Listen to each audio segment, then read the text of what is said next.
Good evening. This is Kaylin broadcasting for Happyland Gummy Bears, a NFT social club focused on the wellness and development of you, our community. Join us in pursuit of Happyland as we talk about topics relating to our physical and mental health, our wealth, and whatever else our community finds interesting. This is another episode of Happyland in Session.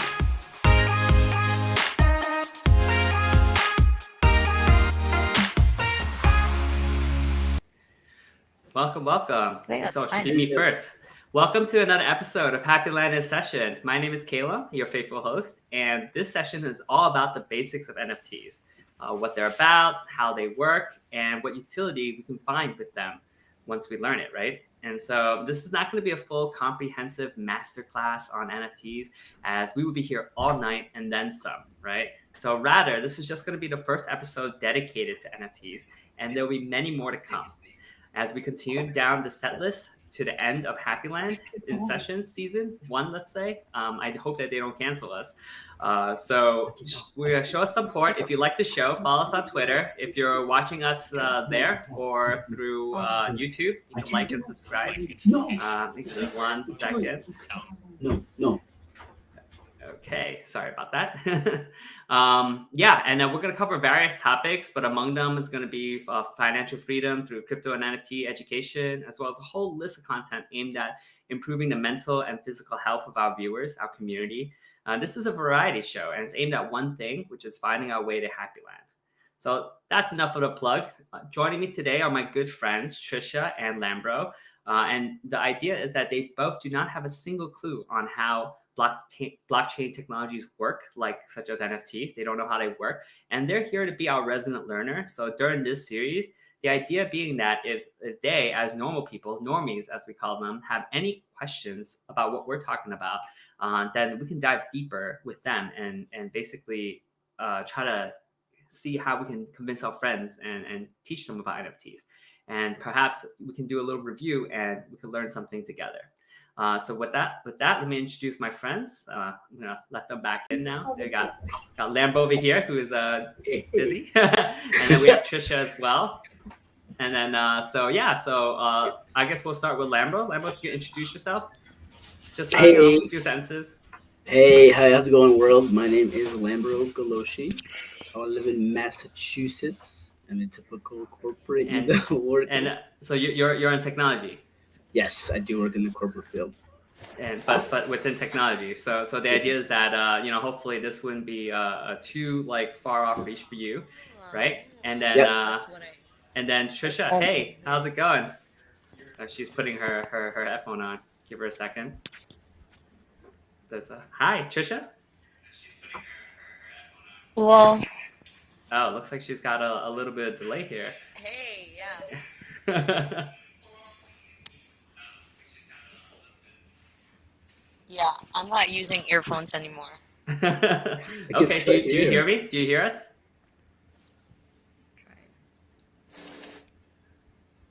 All right, so we might have to. Do you hear us?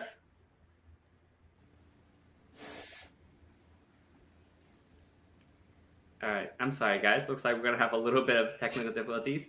We're gonna let them handle that out, and then we're gonna bring them back on in just a second. 1 second. That. All right. Okay. So with that, put to the back burner, let's go ahead and get started. So let me see if I can. I'm just gonna go and send them a message outside so as not to be rude about it. Okay. All right. Perfect. So what are NFTs exactly, right? So I want to ask you a question, Lambo. Do you know anything about NFTs, or what do you know about them as far as you've been told or you've read or something in that line? So at least what I know in terms of what it stands for, non-fungible token. Mm-hmm. It's definitely a weird name, but I just simply know that they're a virtual item. Mm-hmm. You can purchase these virtual items through the Ethereum blockchain or through a blockchain in general, but that's pretty much really it. Okay, so you do know a little bit about what they're about, and have you bought any?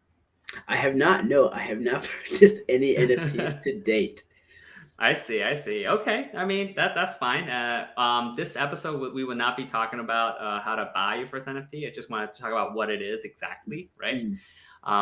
So yeah. So okay, that's a good start. I think you're One quick correct. thing. Yeah. Sorry to interrupt. One quick thing. I know in one of the exchange apps, like Gemini, for example, Hmm. recently they did a little I guess a sweepstakes where you can just sign up and you can get like a free NFT just for specifically making sure to sign up. So like I did that and I hope I win. I hope I get one. Well, I hope you get one as well. You know. All right. So it looks like Trisha is Johnny background. Hey, Oh hey. Yeah, Welcome back. hey. Oh, there's a bit of a double speak. You might want to turn the volume down just a little bit. Volume down. We can't even Yeah. hear you guys. I'm not on my earphones anymore. Oh, I okay. see. We can hear you. Okay. Okay. Yeah. So, is it possible to set it up the way that it was yesterday? In a second? Okay. That's okay. All right. Well, they're gonna come back when they're ready, and then I'm gonna go and head and talk about it. So, Lambro, Are we like you were still saying, are we still echoing right now? no, you're good. No, this is much Okay. better. Yeah, Perfect. perfect. Okay.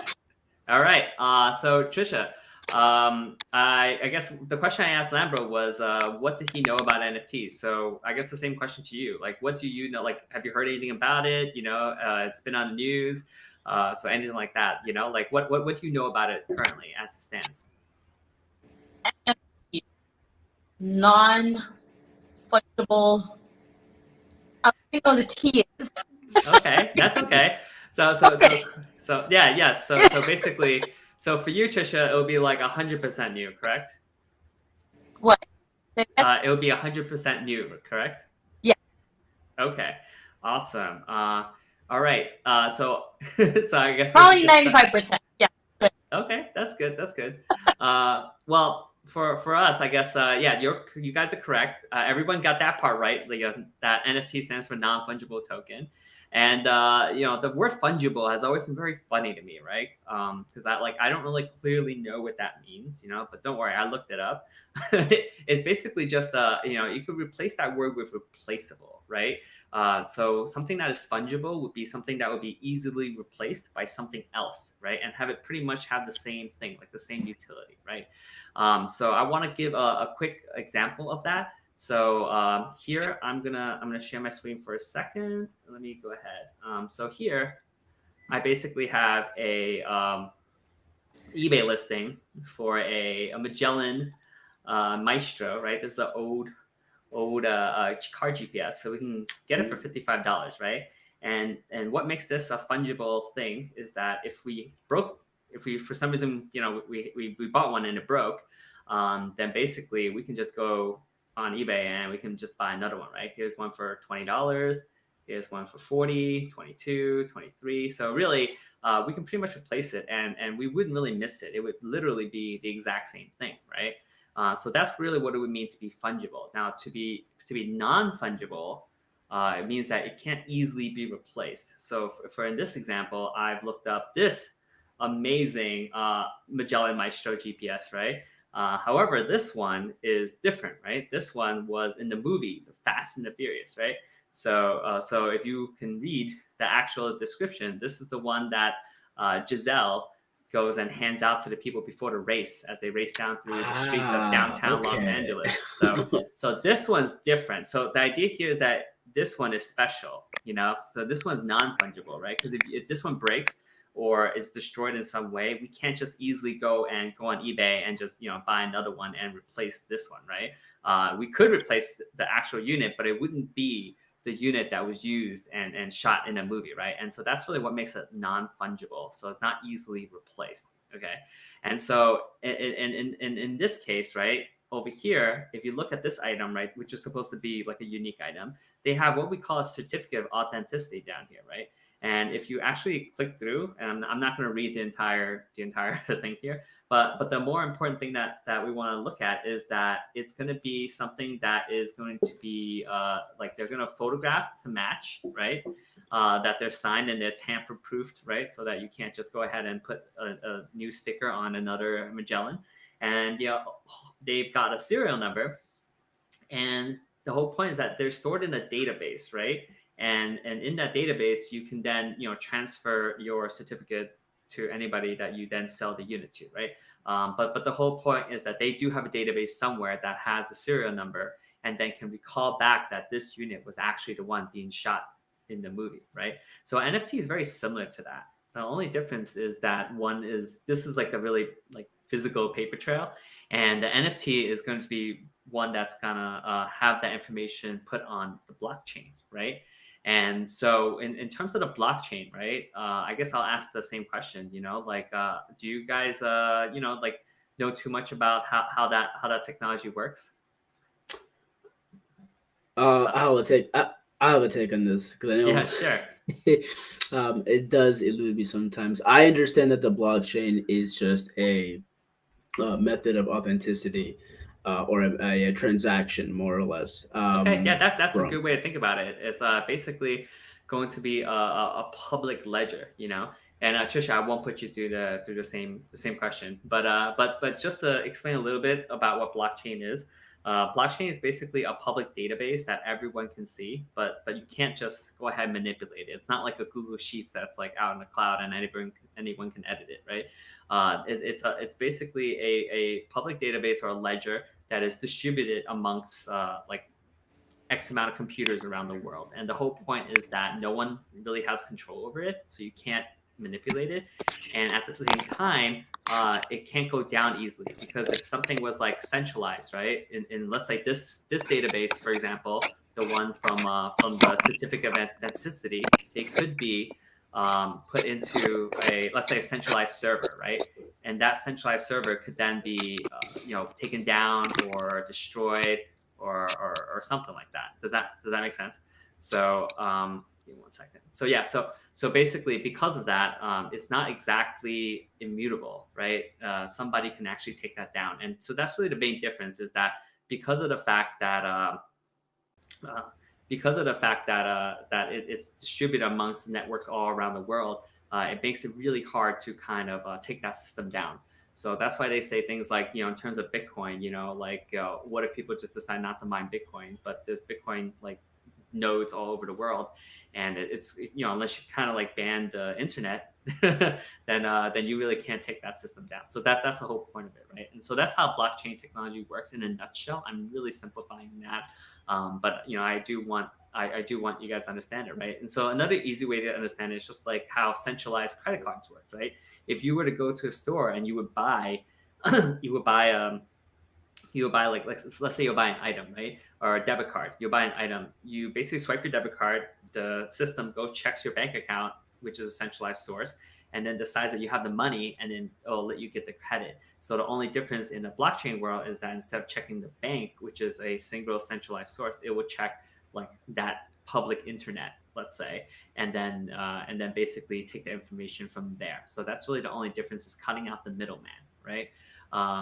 So yeah. So why does that matter? So the why that matters is that you have a system where the centralized organization can't really like mess around with it, right?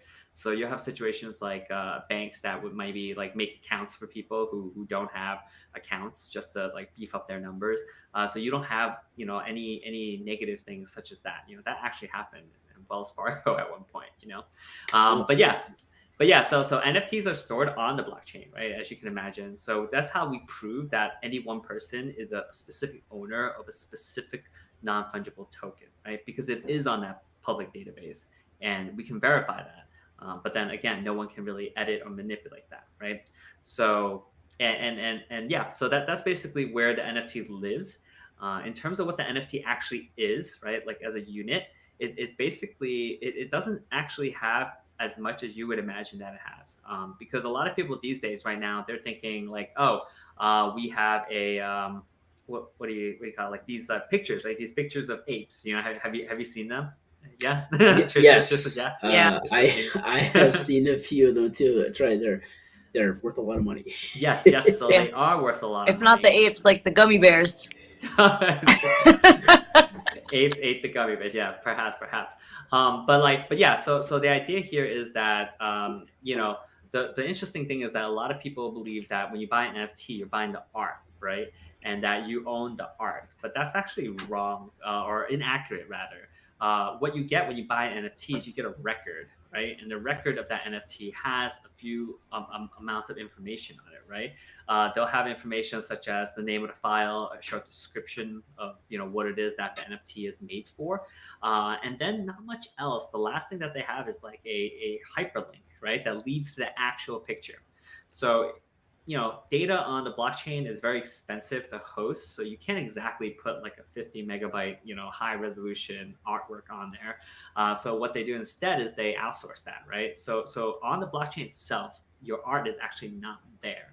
And so I see a lot. I watch a lot of videos, a lot of people who talk about this, and they're like, "You're actually buying nothing. You're just buying a hyperlink," and that is true in some ways. You are just buying a hyperlink, that record, right? So it depends where that hyperlink kind of points to, right? If it's like a Google Drive hyperlink, right, then you can spend like $100,000 on an NFT, right, and have someone change that, right? Like change the name of the file, and then all of a sudden your ape is now a ballerina or something else, and so that's actually happened to people, and and that is unfortunate part of it, is that with this technology, it's still very new. And so we still have a lot of instances where, there are like scammers out there, right? And also people who, maybe earnest people who just don't know how to do it the correct way. There are no standards at the moment, right? But there are ways around that, right? So you're not linking to like Calum's website or something, or Lambro's work page, like there are different ways. And one of the best ways is using the Interplanetary File System, so IPFS. And again, it can get really technical, so I'm not here to put you guys to sleep or anything, but just to give a quick snapshot about what that is. So how IPFS works is that you take an image, right, and you upload it, and then it's cut up into many encrypted chunks, right, called, let's say, crypto hashes, right, and then that is spread around the world, and it has like its own like content ID. And the whole point is that as long as you can recall that content ID, then the new computer will be like, let's say you have a node and it's on your computer, and then I have a node, and then I'm asking, hey, does anyone have ID number 52 or whatever? Then I will make a copy of, if you have it, you'll give me a copy, and that's how it propagates, right, around the network. So eventually everybody would have it, Now there are some weaknesses to this, right? So let's talk about the pros first. Actually, the pros of it is that this data is dispersed everywhere, so it becomes immutable. You can't really change it, right? If I upload a new picture, it would have a completely new, content ID, completely new, crypto hashes, right? So even if you update the picture, it wouldn't be the exact same one. So we're able to actually say that is the picture at this specific time. So that gets to be pretty specific. And then it gets dispersed all around the network, which makes it immutable. No one can then say, I'm going to ban it, because even if they shut down one node, right, it's still all around the other ones, right, which is how blockchain works. And so those are like the pros of it, right? And that's how you can have that be there for a long time, so that you're not just counting on one specific host, basically hosting your picture or your file that you bought your NFT to. And so some of the weaknesses of this system is that, if you don't like recall the picture every once in a while, it might get deleted, right? Which is not what you want. You don't want your, $200,000 Bored Ape, to all of a sudden be deleted because no one's taking a look at it, right? So there are ways around that, but that is a function of this technology. Is that there's what they call cleanup, where they take out the trash, right? Because you can imagine, if you keep storing like multiple things, eventually you're gonna run out of space, But worry not, any decent developer will basically pay for what they call pinning service, and then they'll pin that to the IPFS server, to at least one IPFS server. And as long as your file appears on one server, then it can pretty much propagate for a very long time, especially if that's pinned on as like do not delete, right? So that's how you kind of work around that. So I do want people to know about this, because a lot of times, because right now, we have so much new news in the NFT space. We have Twitter that's coming out with blue check verifications for if you actually own the picture. So a lot of people on the internet are always like, yeah, copy and paste your photo. You don't really have an NFT. I have an NFT too now, because I copy and pasted it, and the whole idea is that won't be true for very long. Like in the future, there will be a verification against the database, against the blockchain, to say that you actually have that photo or not. Because there could be a million copies of Picasso's fine art, but the original one is really the one that matters, right? The one that is worth the most value, has the most historical value, has the most meaning, right? All the other replicas are just that. They do look the same, copy and paste, but they're not exactly the original. And so that's really the issue that NFT tries to solve, right? It gives a little digital ownership meaning, right? In a world where you can just copy and paste everything, and have it be exactly the same, this file system, is really what kind of like gives that the original meaning. And so a way that I want to illustrate that is that so I follow a person. I'm not gonna, no point. It's a political person. I'm not gonna give the name. I follow a person, and they make this NFT for this person, right? So somebody else, an artist, draws an NFT for that political figure, and so that political figure then takes that and takes ownership of it, right, into their own wallet, right? And then they then go and try to sell it out to everybody else. So that's the key difference, because now on the blockchain we can see that person took ownership of it, and then he's selling it, and by that person selling it, it gives it that meaning that it comes from them, that your purchase will support that person, as opposed to anyone like myself who can take a picture of it, right, make my own NFT and then try to sell that, but then on the record it will be like, oh, it's Kalen's NFT, it's not the actual person's NFT. And so that would be the main difference, right? Whether or not it comes from, like, you don't want to buy a Mickey Mouse NFT that doesn't come from Walt Disney, you know what I mean? So like that's the whole idea behind being able to track and be able to have that record on the blockchain. Does anybody have any questions so far about that? Yes, Yeah, I do. So you mentioned at one point regarding like the times that the, I guess, point of transaction where like the information goes to the IPFS server. Mm-hmm. So I guess, what does that really mean in terms of like the propagation, right? Like what is it actually doing? Is it just spreading the like the is it allotting the amount of like the authenticity of like the item itself, or like is it I guess I don't get it. I don't understand what like the reason why the information will propagate. Okay, well, I mean, so there's obviously going to be a very technical explanation for what you're asking, right? So I'm really giving you a simplified version, right? Okay. So your question was, why do we need an IPFS? Is that your question? Yeah, like in terms of like the NFT and then the IPFS. So the reason why we need the IPFS is because the actual data, the actual photo or the actual artwork that you're buying when you think you buy an NFT, can't actually be stored on a blockchain. It's too big. It will cost too much money. If you actually dive into like blockchain technology, which we're not going to go over today, but we might go over when we do a crypto 101, right? Okay. There are like size limits, to each, each block basically. And so you can't just fill it up with data, fill it up with like a video, because NFTs could, right now NFTs are at its infancy, I would say. But in the future, there's no reason why video games can't be a whole NFT, because the whole point of NFT is digital ownership, right? So if you are familiar with the game service like Steam, right? Steam is a game service. They sell copies of games.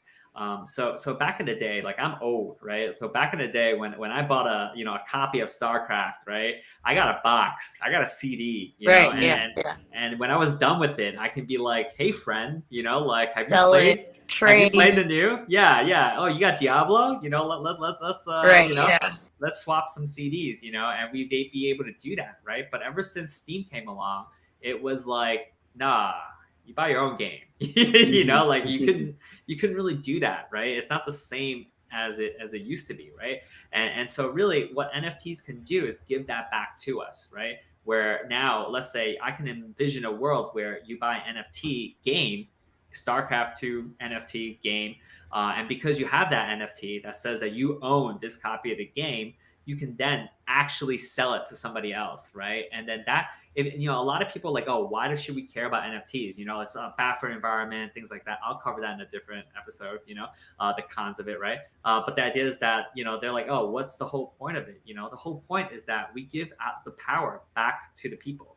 We give that, what companies, have taken from us, right? Like you take video game, for example, right? You take a game like Magic the Gathering, which I played when I was a kid, Yu-Gi-Oh, Pokemon, you gather all these cards. Like these days, people are selling Pokemon cards for like, a lot of money. And the thing is that like you can't do that when you're talking about Magic the Gathering Arena anymore. You know what I mean? Where you buy virtual packs, you give your money, but you get nothing in return. And the moment that you quit the game, like your entire account is worthless. You can't sell the individual cards. You're not supposed to sell your account. And so really the whole idea is that like a lot of people are, NFTs are getting a bad reputation right now in the gaming side because they're like, oh, people are just finding different ways to suck more money out of the player base. I have a different view. I think that NFTs can give the power back to the player base because now we're no longer just paying companies to just give us fake data, data that they can reproduce, zeros and ones that they can just copy and paste over and over again, until it's not rare anymore.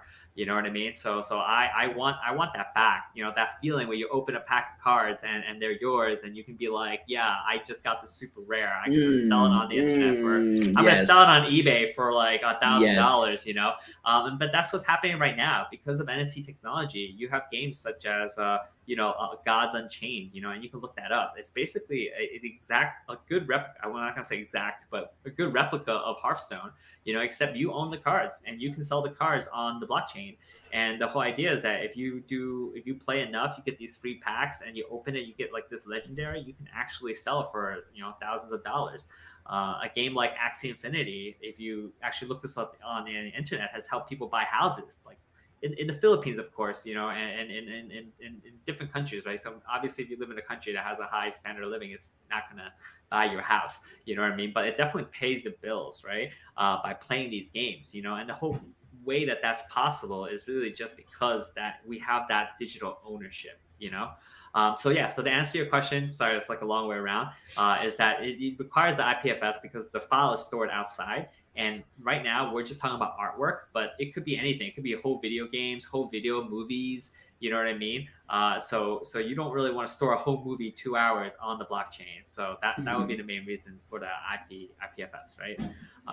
But really, when I give you this information, the only thing that is important to think about is that actually, like, if you are doing your own research, like before you buy an NFT, this is a little technical, right? Like, I don't expect a lot of people to look into the contract and make sure that it's an IPFS before, But clearly, if you look into the contract, and the minting says that all the NFTs point to Google Drive or a Dropbox, then you got yourselves a problem. Like that is just not the right way, and it's probably one of the I would call that a scam, right off the bat, but yeah. So does that answer your question? Yes, and which leads me to my next question, which you brought up. What is minting? What is minting? So minting is just terminology for when you create a NFT. So NFT is a non-fungible token, right? And so what that means is that it's no different than, let's say, a cryptocurrency, right? It comes from the same thing. Cryptocurrency comes from like a contract, let's say. A smart contract might dictate all the rules for the cryptocurrency. And the only really difference between the two is one's fungible and one is not, right? Like if you lost one Bitcoin and I gave you one Bitcoin, you'd be like, okay, cool. You know what I mean? But it's not the same because if you lost like one Bored Ape and I gave you another Bored Ape, well, the two Bored Apes look different. And they're not exactly interchangeable. And so at the end of the day, that's non-fungible, right? So that's the only difference is one is fungible, one isn't, right? So what you can do is you basically go to a contract and you have all these rules, right? And then you mint your copy, right? And that token is now uniquely yours. Well, not that it's uniquely yours, right? Because you can sell it, but it's uniquely that token, right? It's not, it can't be changed. It's not the same as the next token that's going to be created. And so the act of creating these tokens is what we call minting. So that's the term for minting, kind of like how you mint a coin.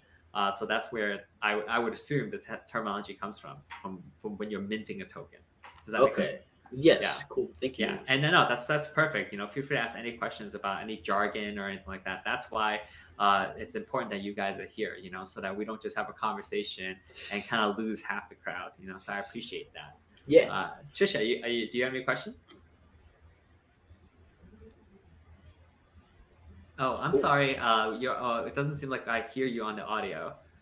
Yeah. Oh, yeah. I do not have you muted. So no. Okay. All right. So we might have some issues with the headphones again. All right. Well, you can figure that out, and we're gonna get to it. We're gonna get to your question when that works. Um, so just moving on for a little bit, the next portion of the show, I like to talk about the use cases, right? That can be, because now I told you what NFT actually is, right? So that really the next question is that what can you do with it, right?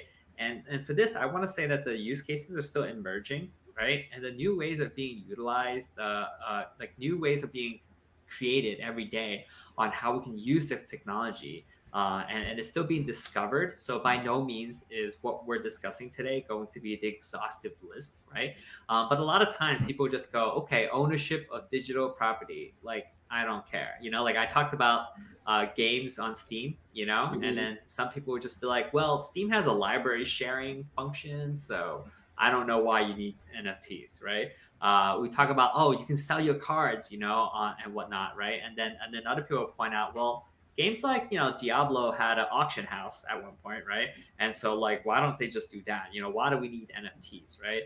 So there's going to be a lot of like kind of confusions about like why it matters, right? So I just want to go through a couple of use cases that I found interesting as I've been diving into this nascent technology, and then basically try to, hopefully I can inspire you guys to think beyond like, oh, this is just like a piece of artwork that I don't care about, right?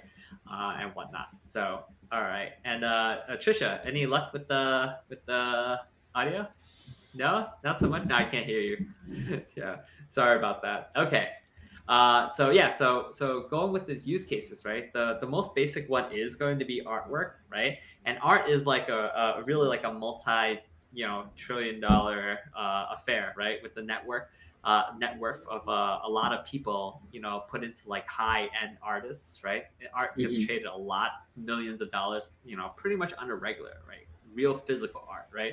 So it's no surprise that the actual NFT art is going to be a big deal, right? And so that definitely happens. And so that's one easy way NFTs are being used. And what's unique about this way is that smaller artists, for example, can actually use this as a way to earn royalties for forever, right? So everything is minted on a smart contract, right? So on the smart contract, you can actually have royalties set where every time you make a sale, a portion of that sale goes straight back to the original artist, right? And so this really key point here is what makes it interesting, because now before, if I was Picasso and I made a work of art and I sold it to you for, let's say, $100 because I'm not dead yet and my art is not worth anything, so and then that's it, and then you get it for 100, you sell it to someone else for 200, you sell it for that person sells it to someone else for 800, and I really don't see another penny or a dime from it, right? And so that's not a way to really support the original creators, right? So having this NFT where the 10% royalty happens is that as I, Picasso, keep making new works and I become more and more famous, my original works, the first Picasso works, are still going to be worth something, right? And they're going to be worth more because my work at the end of my life is going to be worth that much, right? So if my last painting sells for 2 million, then it would make sense that my very first painting, even though it might not be the best one, would also fetch a higher price than the original $100 I sold it to you, right?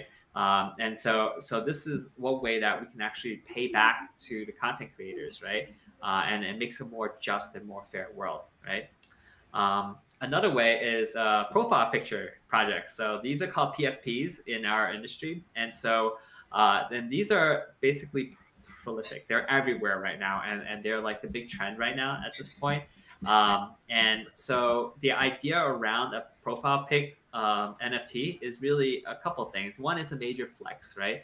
depending on what profile picture collection that you join, right? Like if you had a Bored Ape profile pic, like that gives a little certain prestige, right? Because everybody has to pay like a minimum of $250,000 to get in at this point, right? Yeah.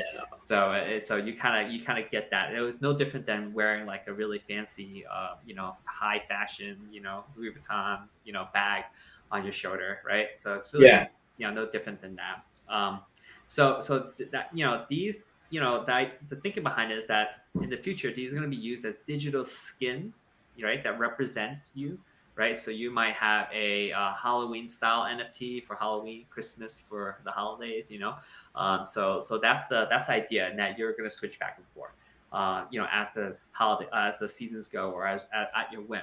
So I find these to be highly speculative, right? So just because you can have a monkey for a profile pic doesn't immediately mean anything to the vast majority of people. Like today, like I can show you a really expensive NFT, right? And you would not believe me. You would just be like, all right, good for you, right? And so I think it's highly speculative that this is going to catch on.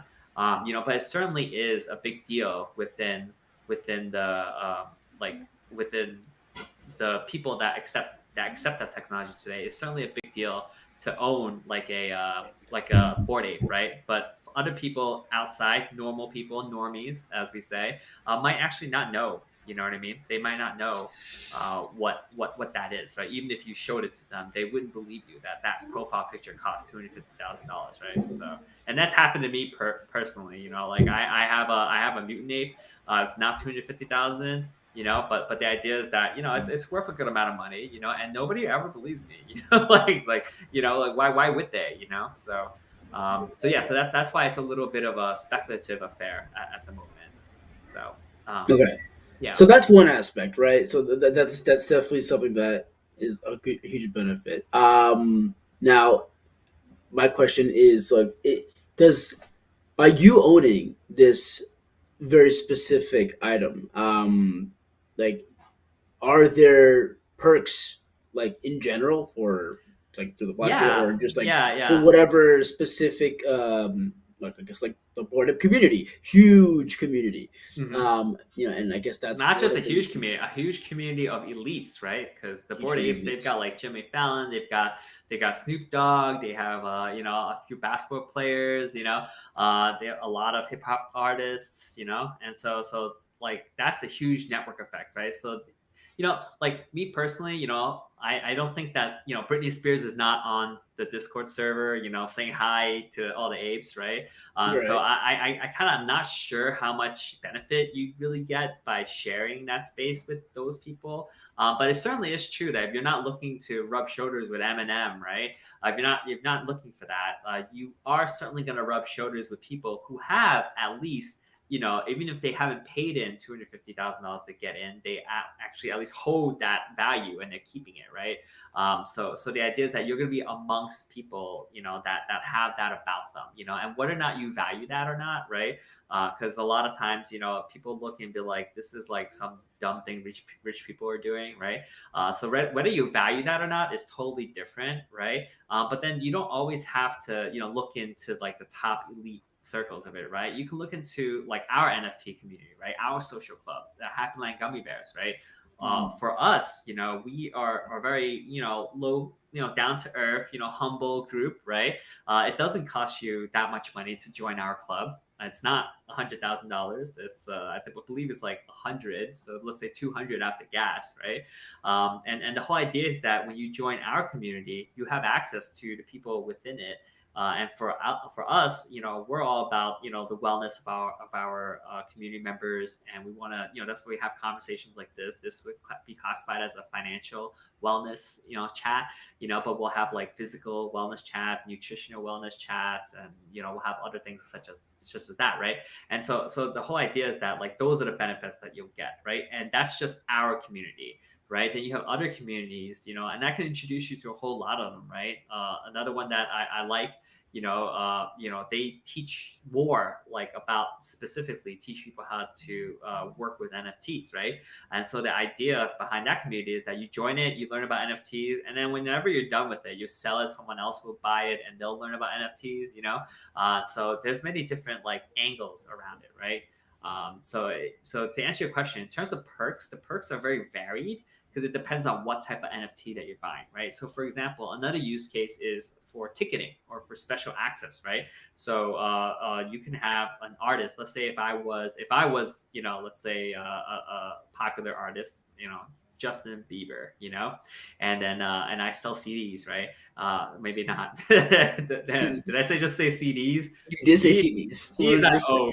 Classic. Oh, wow, yeah, classic. super classic. Okay, so let's say I sell, like iTunes, album, and within this iTunes album, I have an NFT, right? And if you buy this special deluxe version that comes with the NFT, then you get access in some way to whatever it is I'm doing. So let's say I do private, live streams or whatnot, but you'll get access to it because you bought my CD, you bought my album, and you have that NFT. So we can actually have like special like access ticket items like that, right? Or it could just be a plain ticket, like instead of going to movies, your movie could be an NFT. There's nothing wrong with that, right?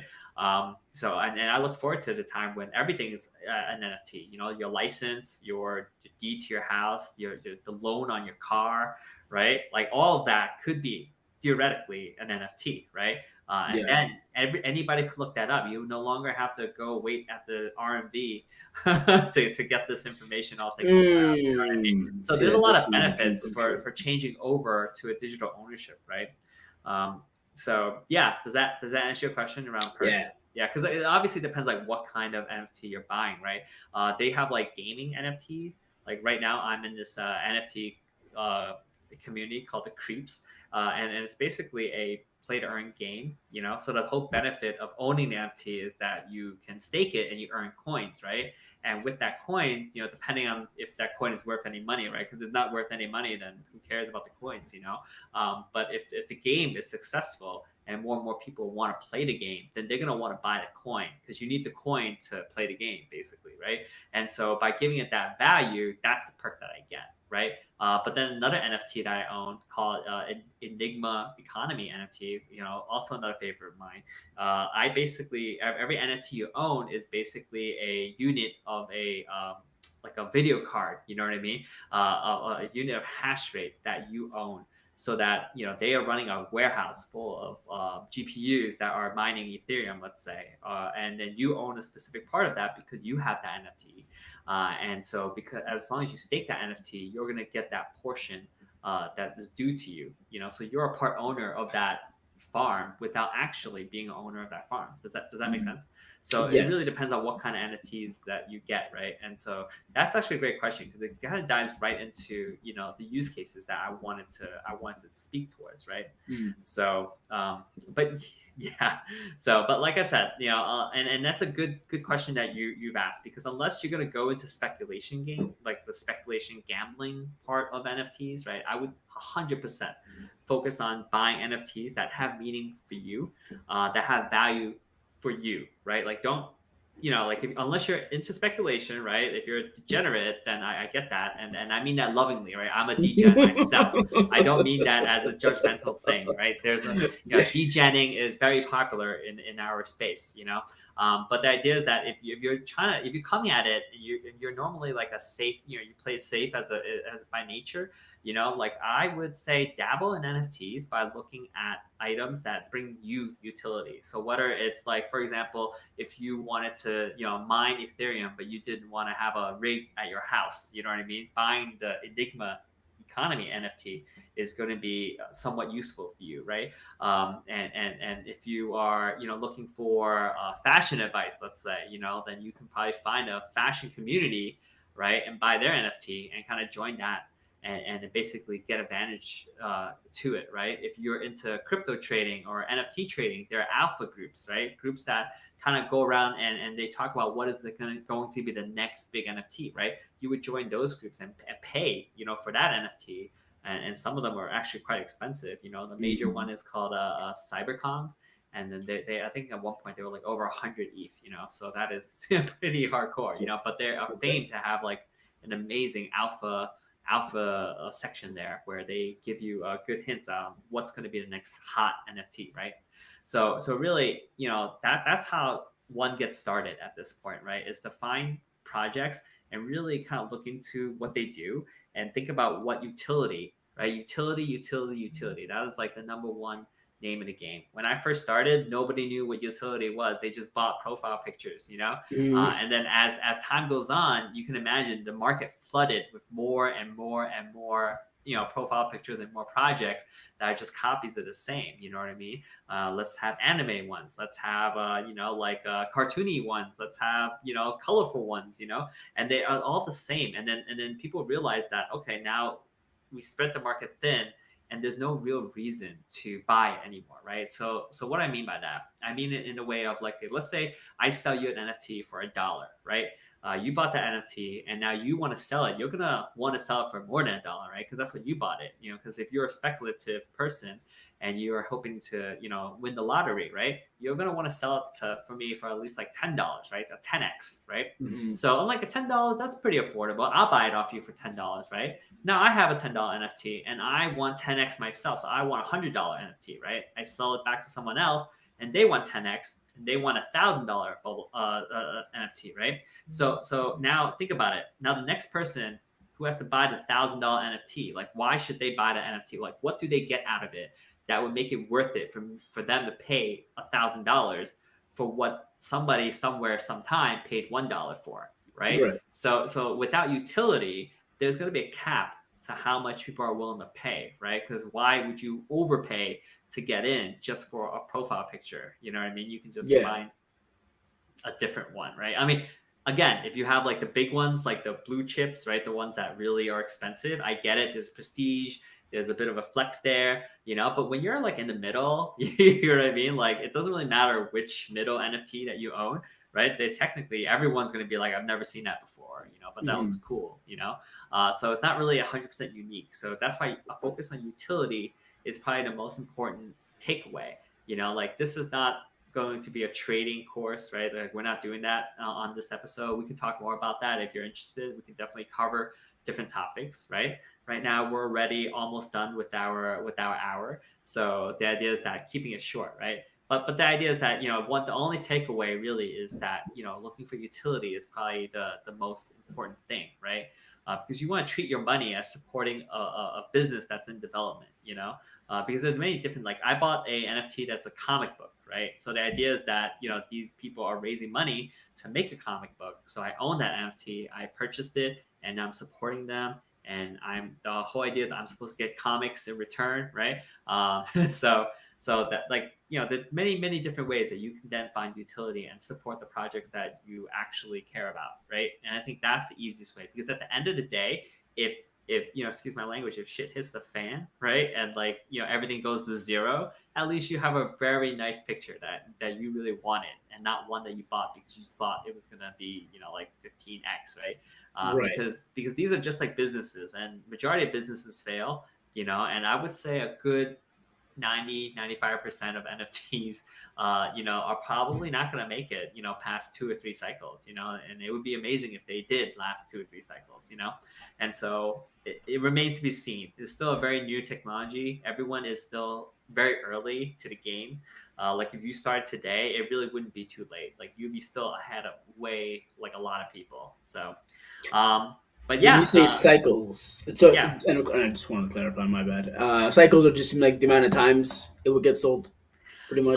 No, cycles would mean, for me, when I say cycles, I mean like in terms of the investment world, there's going to be bull markets and bear markets, right? There's going to be times when the market's going to be really hot and everybody wants an NFT, and then there are going to be cycles where people don't really care about it, and again, this could be a whole different topic of conversation, but just to give like a like a 2-second summary, when the price of ETH goes down, that's generally when a lot of people want to buy NFTs because it's cheaper for them to buy, because you buy an ETH, right? And ETH is just one of the blockchains, right? You can buy other ones, but ETH is the most popular one. But the idea is that when the price of ETH dips down low, that's when a lot of people then spend their ETH to buy NFTs, because they can technically get it for cheaper. The opposite happens when ETH is on a tear and it's like rising up in prices really fast. Then a lot of people want to sell their NFTs, get the ETH back and then sell the ETH and get the cash back. Does that make sense? Okay. Yes. So there are these cycles that you have to kind of keep in mind, and that's why it's important. And so the difference is that when you're in a bear cycle, like my NFT group found ourselves in a bear cycle where all the money dried up, right? There's no more new people buying in, there's no more volume coming in, and then there's just nothing, which means that if no people are trading, right, then there are no royalties, right? And if there are no royalties, then how do you run a business if there's no income, And so that's why it's important to pick good projects, because those are projects that are going to keep working even during the downturn, even during the bear market, and they're going to continue to build. And then when the bull market comes back, then they're going to be in a good position to have a strong community, to have a strong product, and even like what we're doing right now, right? This live stream, this podcast, this is part of the Happyland Gummy Bears, product line. The idea is that we give this utility to our community members, and we continue to build it. So even right now, I wouldn't say we're in a bull market right now. I think we're in a mid lukewarm market at the moment. But we're still building. And the whole idea is that we still say that we're early. So by the time that other people come in, by the time that Coinbase opens up its NFT platform, Gemini opens up its NFT platform, and NFT becomes cool, right? We already want like 50 shows, already, in the backline, so that people can kind of do the research and kind of see what we're about, before buying into our NFT. And so the idea is that if we can last that long, right, we can continue to build and continue to survive to when the cavalry comes, right, when the big mainstream hits, then we will be perfectly positioned to basically go, rocket up in prices as more and more people want to join our group, because of all the utility that we're bringing to the surface, right? We're bringing to the community, and so that's generally how that works and how the cycles work, right? Did that answer your question? Yeah. All right, perfect. Do you have any more questions about it? Because I think we're about to end about time, so I'd like to keep a timely show. You've actually answered like all the most important questions, Okay. like along the way, and it was just like good timing. So yeah, I'm good. Yeah, I mean, no problem. We'll have you back on. You're gonna be my normal stand. The normal normie. Yeah, the normal normie. That could be your nickname, man, bro. So that's definitely coming up. But yeah, I mean, in our next NFT episode, we're gonna cover the best ways to discover NFT projects, right? New and old. Now, this might be, we want to teach people how to do proper research before buying, like what to look for, and how to spot scams, right? So we should definitely want to go over that. Yeah. And as well, lastly, how to stay like safe from the scams from a rug pulls, right? The rug pulls is like when you put your money in, and you buy this NFT, and then the people who run the NFT just run away with your money. Of course. And then you're That's left a with great visual. Yeah, you're left with no development team, and nothing's gonna happen. You just have your picture, and then they pull the rug from underneath you. So that's what that means, But we'll cover all of that in our next NFT episode. Now, the next NFT episode is not going to be like the next episode. We're gonna go vary the content a little bit. So we're gonna do a little bit of crypto work. We're gonna do a little bit of physical wellness work, and then we're gonna get around to coming back to NFTs. So, but yeah, if let's see if we have any questions. Where's Trisha? Is she still yeah, looks like she kind of had some technical difficulties, which I apologize. These things, we're still new on our infancy, so some technical issues are gonna happen. So I'm gonna just check. It's the best parts. Yeah, so I'm gonna just check the live chat real quick, just make sure there are no questions. I don't see any questions there, and then I'm gonna go check the chat. Hey, look, we have Hey, hi. All right, so we have a text from Caba Jose. I think I would call him Caba Jose, just Jose. Hey Jose, how's it going? Hopefully you are doing well. Selling your diamond bear. Looking forward to that. And good luck on that. And thanks for saying hi. All right. Well then, I think I'm gonna let you go. And with that, I will see you next time. Okay. All right. Peace out. Thank you, everybody. Thanks for watching. See you next time. We hope you've enjoyed this session at Happyland. If you're interested in becoming a part of our community, head out to our website, happylandgummybears.com to learn more. See you next time Happyland is in session. It's hibernation time for this gummy bear.